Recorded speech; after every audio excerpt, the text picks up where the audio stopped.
بناوی خوای گەورە و میهرەبان ئێمە وەکو ئەنجومەنی خەلیفانی کۆمەڵی دادگەری ئەمڕۆ هەستان بە جێڕانی ئێوارە کۆڕێک بۆ بەڕێز مامۆستا مەلا سەرهەد بانخوازی دەڤەرەکەمان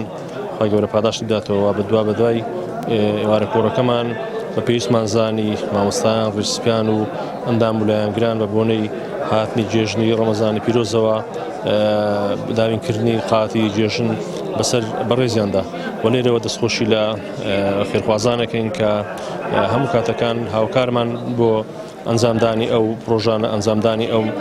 هاوکاریانە لێرەوە دەستخۆشیانێکین خوای گەورە پاداشتیان دەتەوە. بەخۆی دیاری شتێکی زۆر بە نرخە بە تایبەتی لە ئیسلام ئاماژەیەکی جوانی پێکراوە کە دەفەرمێت تەهادو تەحابۆ هەدیە ببەخشن خۆشەویست دەبن ئێزاگە بێت و قەڵامێک بی گوڵێک بی یان هەر شتێبی ئەگە بێت و برن شتەکە برن زۆر ئەوەش نەبی گران بەهاش نەبی بەڵام کاتێککە ناوی دیاریت لێهینا کەسەکە زۆر جا ئەبینی برن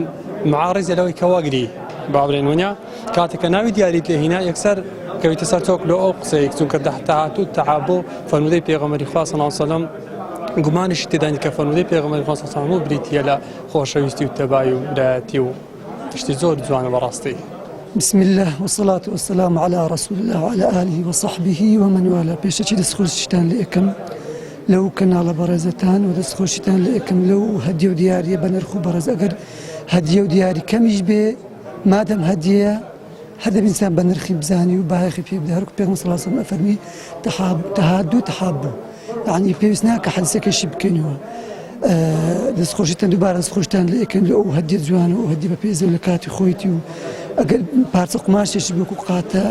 لە بۆ مسلمانان وهە دەست خەڵکی وهەیە کەم دەرامەت و دەستکورتە بەرەبەری جەژنە و ئەتوانێت لە خۆی حاضر بکە بیدر و دەبەری بکە ئینشاءالله دووبارە و سێبارە دەستخۆشتان لە ئەکەن خوات زە خێرتان بدات و ئینشاءالله.